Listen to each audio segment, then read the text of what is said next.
Bom, irmãos, antes de começar, eu gostaria de dizer que eu ando ultimamente um pouco preocupado, bastante, com o menosprezo que a igreja, de maneira geral, não só aqui no Brasil, no mundo, tem dado para com a palavra de Deus. É comum a gente ver notícias, igrejas que antes tinha 1000 membros que frequentavam, hoje tem 100, cento e poucos. Igreja que era igreja grande, hoje está aquele grupo reduzido, Pessoas que tinham interesse em estudar a Bíblia, em conhecer a Bíblia, em obedecer, seguir o que está escrito na Bíblia, diminuiu. As pessoas por qualquer coisa perdem totalmente o interesse, por qualquer motivo não vêm, por qualquer motivo é motivo para deixar de se aprender um pouco mais a palavra de Deus, de estar mais perto de Deus. E esse é um perigo, porque a maneira de Satanás agir é mais ou menos assim. O Satanás trabalha em volta de cada um de nós como se fosse com cordas, amarrando. Como se fosse a aranha, ela arma lá a teia, quando cai um mosquito ela vai lá correndo, ela começa a passar aquele coisinho em volta, até que o bicho não consegue escapar. Cada volta que ela dá, mais preso aquele bicho está. E tenho observado que assim é respeito à igreja, os crentes e a palavra de Deus.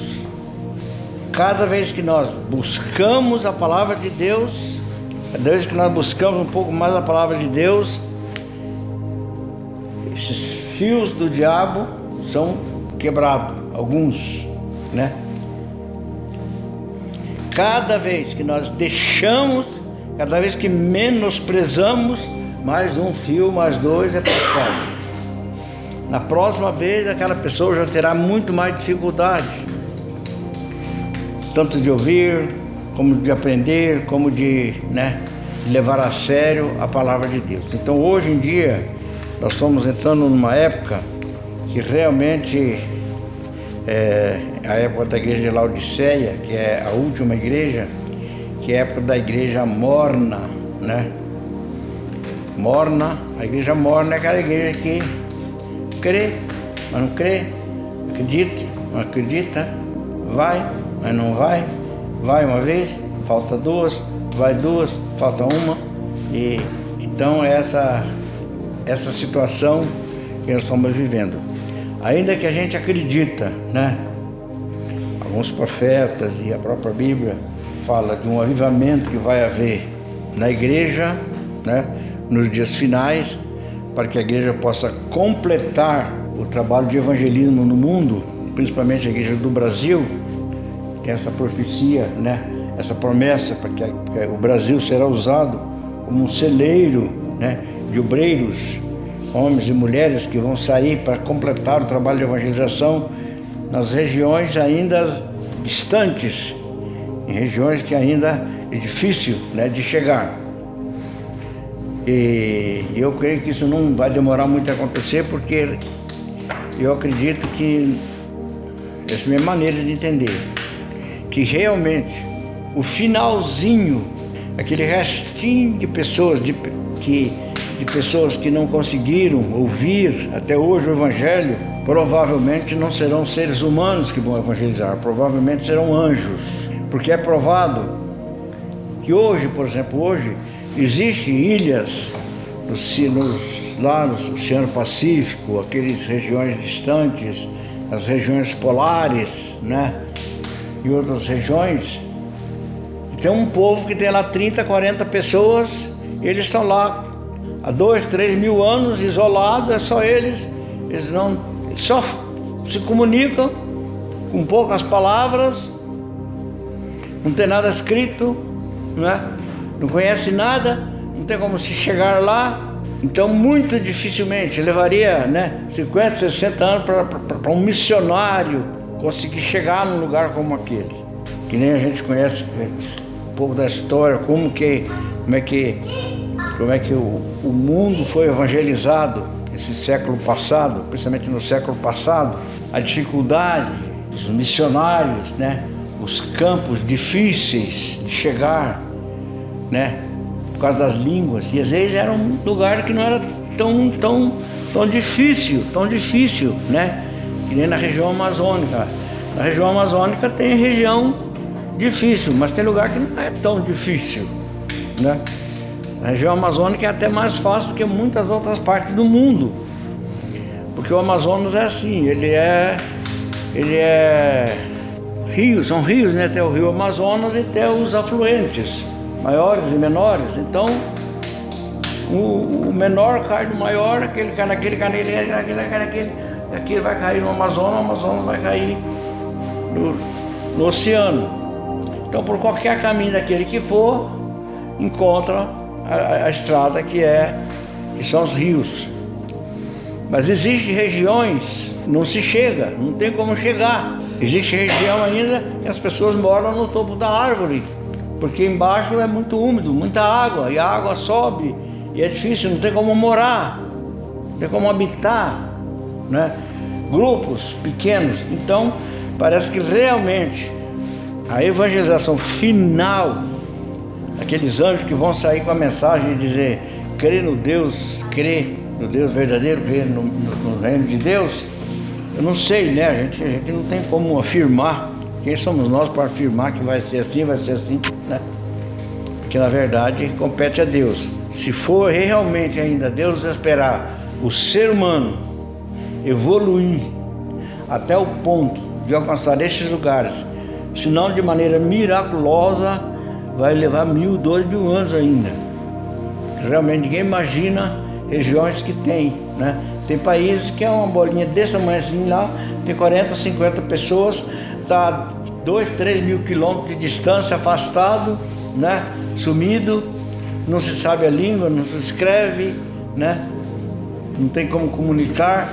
Mas nós cremos que Deus está, sem dúvida, chegando o momento em que o Evangelho será completado. Vai chegar uma maneira que Deus, de alguma maneira, né? Há uma promessa de que o Brasil será um celeiro, mas mesmo assim ainda vai haver muitos lugares difíceis, muito difíceis de chegar. Não tanto às vezes por causa da religião, por causa dos costumes, por causa do povo totalmente, né, diferente. Existe ainda grupos completamente isolados, né? No próprio Amazonas, que já é evangelizado há mais de 100 anos que o Evangelho entrou no Amazonas. Quando nós fomos para lá, eu pessoalmente, né, naquela ilusão, né, falei, poxa, vou chegar lá, vou evangelizar lugar que o Evangelho nunca chegou, né? Paulo falava desse prazer, né? Chegar a pregar o Evangelho num lugar que nunca tinha sido pregado. Fico um pouco dessa ilusão para o Amazonas, né? Eu quero pregar o Evangelho, chegar num lugar que nunca foi pregado, chegar e pregar. Lá chegava que você pensava que ia ser o primeiro a pregar. Não, aqui há 100 anos já passou missionários, né? Há 100 anos já passou missionário americano, já passou canadense, principalmente canadenses e americanos, né? Ingleses, né? E se não tem evangelho é porque deixaram morrer, mas aqui e ali tem grupos, e no meio de tudo isso daí, o Amazonas inteirinho, todo lugar que você for, você acha crente. Você acha igreja crente, você vê lá a plaquinha de igreja. Não tem pra onde, né? Então, irmãos, eu estou preocupado hoje com as nossas igrejas civilizadas, o pouco interesse, o pequeno interesse pela palavra de Deus. E a preocupação, na verdade, ela se torna grande, porque para Deus não existe meio termo. Para Deus não existe meio termo. Ou você é ou você não é. Ou você crê ou você não crê. Da mesma maneira que Deus ama, da mesma maneira Deus é justo. Da mesma maneira que no dia do juízo Ele vai olhar e vai dizer: vinde benditos meu Pai, possuído por herança o reino que vos está preparado. Com a mesma posição, com a mesma, né? Ele vai dizer para os cristãos que apartai de mim, malditos, para o fogo eterno preparado para o diabo e seus anjos. Deus é amor, mas Ele é justiça, e Ele não vai, né? Então é uma época, irmão, que eu não sei o que fazer, a gente não sabe fazer, a gente ora, pede a Deus, ilumina, Eu já orei muitas vezes pedindo a Deus que o que a gente pode fazer, o que se pode para despertar o maior interesse para que as pessoas venham nas igrejas por um interesse santo, né? Por um interesse correto. Não vir na igreja por interesses, por outros interesses, né? Porque você me vir aqui porque você quer ficar rico, você quer vir aqui porque você quer ganhar mais dinheiro, você quer vir aqui porque você quer só cura de doença. Isso aí é fácil encher uma igreja. É só fazer um bom anúncio, botar no rádio, ou então pagar um desses carros que faz, né? Quando tinha uma igreja aqui, o pastor, a igreja cheia, né, assim, eu tinha amizade com o obreiro, e brincando, um dia ele passando aqui, eu brinquei com ele, falei, mas rapaz, o que você faz? A tua igreja está sempre cheia e a minha aqui está sempre pela metade. Eu falei, pastor, você faz assim, é a coisa mais fácil que tem. Prega bastante cura, bastante milagre, põe no carro, andando pela rua aí, prometendo dinheiro, prometendo que a sua igreja enche fácil.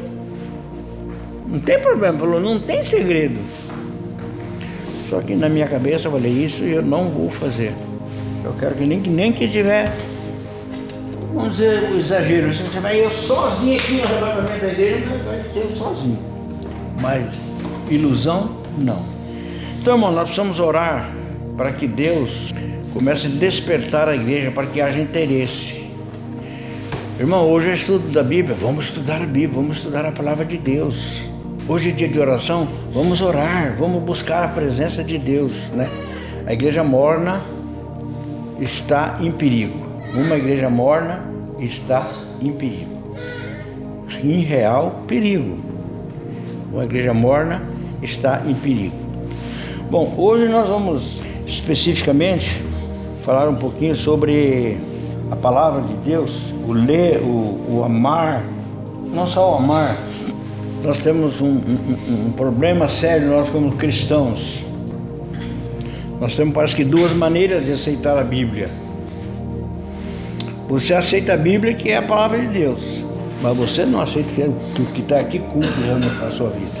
Na hora de uma doença, na hora de uma dificuldade, na hora de um problema, na hora de uma luta, você crê em Deus te responder realmente, né? Você pagar o preço diante de Deus para Deus te responder. Então nós vivemos desse meio a meio, e isso daí é muito ruim para nós, né? É muito ruim. Então está no tempo de nós começarmos a nos despertar para a realidade. Os dois versículos que eu escolhi, exatamente, são os dois versículos muito conhecidos na Bíblia, né? O 8:32 de João e o 8:36. O 32 fala assim: conhecereis a verdade e a verdade vos libertará. E o 36 diz assim: se pois o Filho vos libertar, verdadeiramente sereis livres. Nós estamos precisando ser livres. Nós estamos precisando de conhecer o Cristo que realmente liberta, né? Aqui não está se referindo somente a salvação. Conhece Cristo e Ele vai te salvar. Libertar é libertar de uma porção de coisas que nos prende, que nos atrapalha, né? Que nos impede de fazer a obra de Deus, de entender a obra de Deus, de amar a Deus. Nós não amamos a Deus como devíamos amar, nós não servimos a Deus como devíamos servir. Tem uma história que eu conto sempre, que eu gosto às vezes de contar essas historinhas, porque às vezes com poucas palavras a gente acaba entendendo coisas importantes, não é? Diz que uma família lá, na Inglaterra, nos Estados Unidos, família de gente crente, muito crente, antigo, crente, nasceu um menino muito inteligente, né?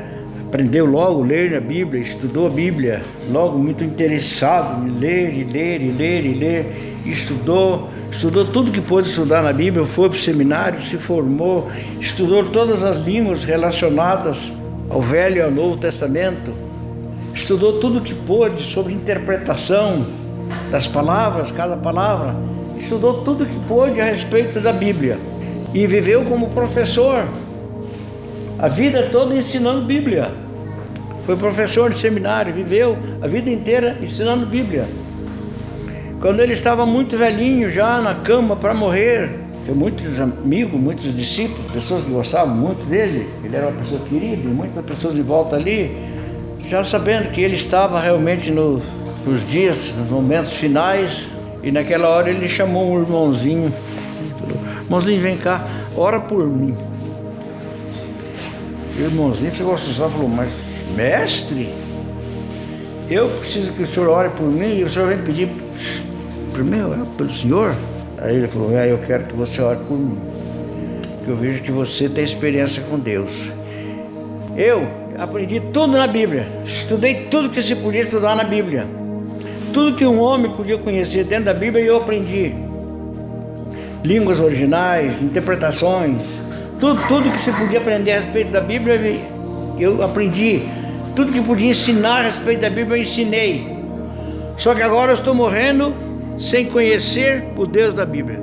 Conheço tudo da Bíblia, mas estou morrendo sem conhecer o Deus da Bíblia. Então eu quero que você ore por mim, para Deus ter misericórdia. Eu quero esquecer tudo que eu estudei e conhecer o Deus da Bíblia. Porque a Bíblia tem a parte material e espiritual. Ela é escrita, mas ela é inspirada por Deus. Irmãos, então há um perigo para nós. Muitas pessoas não dão o devido valor àquilo que é a palavra de Deus. Jesus, certa vez falando com Marta, e o irmão dela estava morto na sepultura, Lázaro, e quando Jesus mandou que tirasse a pedra, a porta, a pedra que tampava a entrada do túmulo, ela disse: Senhor, mas já há 4 dias, né? E Jesus: eu não te falei? Não tenho falado para você que se crer, você vai ver a glória de Deus? Se creres, verás a glória de Deus. Então, irmãos, eu acho que está chegando a época, o tempo de os verdadeiros cristãos começarem a se voltar para a realidade da Bíblia. Não fazer da Bíblia apenas um passatempo, levar a Bíblia a sério. Se creres, verás a glória de Deus. Tudo que pedir, crendo, recebereis. Quem de nós leva isso a sério? Então está chegando o tempo, irmãos, de nós realmente nos voltarmos para a realidade daquilo que é a palavra de Deus, daquilo que a palavra de Deus fala, né? Daquilo que a palavra de Deus ensina, e a gente não só crer no que ela fala, não só no que está escrito, mas também experimentar o que nela está escrito. Experimentar o que nela está escrito. Se eu chegasse em casa e a Rosa fizesse um bolo lá bonito na mesa, ela dissesse: ai, que bolo! Eu olhava: ai, que coisa linda, né? Que coisa bonita, né? Bem feito, tá? Né? Como é que eu ia saber o gosto do bolo? Se ela ficasse falando: olha que coisa linda, olha que coisa bonita, olha, gastei 2 dias para fazer, que capricho, pus tudo quando foi ingrediente, procurei tudo, fiz da melhor maneira possível, tudo que podia fazer para fazer um bolo gostoso eu fiz, está aí, olha que coisa. Mas como é que eu ia saber? Como é que eu vou saber se o bolo é bom ou não? Tendo que experimentar. Então a Bíblia, irmão, ela tem 2 sentidos. Ela tem o sentido acreditar.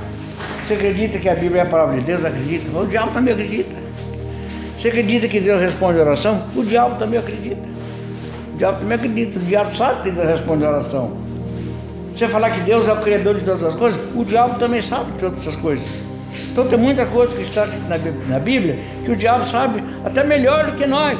O que Deus pede para nós é chegar a um ponto que a gente começa realmente a crer naquilo que está escrito, e é a palavra de Deus. Crer no que está escrito, que aquilo é capaz de se cumprir nas nossas vidas. Amém? Como eu não quero falar muito, eu vou contar só mais uma historinha para a gente terminar. Diz que tinha um certo rio lá, um lugar, uma cachoeira, e alguém dizia que naquela cachoeira tinha um tesouro. sempre diziam, daquela cachoeira lá tem um lugar que tem um tesouro escondido lá. E um homem falou, eu vou para lá, eu vou ver se lá, quem sabe eu acho esse tesouro, né? E ficou um dia, ficou dois, por dias ali, observou tudo, andou por todos os cantos, observou todos os ângulos, tudo que ele podia observar naquela cachoeira. Ele não viu sinal nenhum de que pudesse existir ali um tesouro. E cansado, um dia tinha uma pedra, ele sentou em cima de uma pedra e ali pensativo, mas o que eu faço, né? Já estou cansado de tanto procurar e não vejo, não acho nada. Não é possível que aqui tenha um tesouro. Aí ele descuidadamente catou do lado assim uma pedra que tinha assim, pegou aquela pedra assim e jogou lá na cachoeira. Olhou, pensou mais um pouco, pensou mais, analisou, catou outra pedra e jogou. Pensou mais um pouco, catou outra pedra, jogou. Quando ele tinha jogado 11 pedras grandes, lá no profundo da cachoeira, lugar que ninguém jamais poderia chegar, ele passou a mão, foi procurar uma outra pedra para poder jogar. Achou só uma pedrinha pequenininha assim, pequenininha. Catou aquela pedrinha, antes de jogar ele falou, uma pedrinha diferente, né? Que ele foi olhar, era uma pedrinha de diamante. Todas as pedras grandes, todas de diamante, ele tinha jogado todas elas fora. E agora ele ficou só com aquela pequitiquinha. Isso mostra, irmãos, sabe o que? Uma realidade nas nossas vidas. Nós vivemos com essa pedrica. Se nós não alcançamos nada, quase nada que a Bíblia diz a nosso respeito, nós não alcançamos. Nós oramos e não recebemos, nós pedimos e não alcançamos, nós suplicamos e pouca coisa, porque nós estamos só com aquele farelinho na mão. As pedras boas nós jogamos fora. Eu acho que está na época, irmão, de nós começarmos a tentar realmente buscar a realidade da palavra de Deus. Conhecereis a verdade e a verdade vos libertará. Jesus, o que isso implica na minha vida? Liberta-me. O que me prende, o que atrapalha, o que veda os meus olhos, o que me impede de ver as minhas preocupações, os meus afazeres, a minha vida, tudo que envolve a minha vida, né? Senhor, tem misericórdia, ajuda-me até eu chegar a um ponto de eu começar realmente a me concentrar para compreender e ver e viver a realidade da palavra de Deus. Irmãos, nós estamos vivendo com migalha, sendo que jogamos tudo de importante fora. E muitos de nós continuam jogando tesouros que estão escritos aqui na Bíblia, que Jesus não disse por brincadeira. Jesus não disse para enganar ninguém. Jesus não disse só para contar história. O que está escrito aqui é verdade, é coisa que Jesus diz que se cumpre, deve se cumprir, se cumpre na realidade, se nós crermos. Tudo o que pedirdes, crendo recebereis. Cristo não disse isso de brincadeira, mas nós estamos contentes com as nossas migalhinhas. Você ora e não recebe, amanhã você torna a orar, também não recebeu. E assim você passou 1 ano, 2 anos, 10 anos, 20 anos, 50 anos. E está chegando a hora, irmão, de nós nos voltarmos para a realidade da palavra de Deus. O que está escrito, está escrito. O que é para nós, é para nós. Senhor, me ajuda. Eu quero começar a viver a realidade do que é a Tua palavra. Eu não quero ser um grande homem, não quero ser uma grande mulher. Quero ser a pessoa tão simples, tão humilde como sou. Se a minha profissão é essa, eu quero continuar assim. Se eu sou um varredor, eu quero continuar sendo varredor. Se eu sou um cortador de grama, quero continuar sendo cortador de grama. Mas eu quero ter, Senhor, a Tua presença, a Tua palavra se cumprir realmente na minha vida. Conhecereis a verdade vos libertará. Está na hora, irmão, nós buscarmos a liberdade. Que Deus nos liberte, que Deus nos ajude, que Deus nos dê força. É hora da gente começar a voltar realmente para a realidade da palavra de Deus, a crer na palavra de Deus, a observar a palavra de Deus. No Velho Testamento não se tinha Bíblia escrita. Houve uma época que tinha, talvez em todo Israel, uma meia dúzia de cópia. E o povo reunia lá em Siló, uma vez por ano, para ver a leitura da Bíblia. E juntava os grupos aqui, outro grupo aqui, o levita ficava lendo aqui, outro levita lendo lá, outro lá, ficava os grupos lendo, em pé no sol quente, às vezes chovendo, de cedo até meio-dia, sem nem tirar o pé do lugar, para poder ouvir e prestar atenção o máximo possível da palavra de Deus, porque ele sabia que só daí um ano que ele ia poder tornar a ouvir a palavra de Deus. Mas aquilo que ele ouvia com tanto interesse ficava tão gravado, tão marcado no coração dele, que ele não se esquecia, ele obedecia a palavra de Deus e Deus o abençoava. Irmãos, acho que está chegando o tempo de nós não nos contentarmos mais de viver com areinha na mão. Vamos buscar a fé verdadeira. Senhor, me ajude.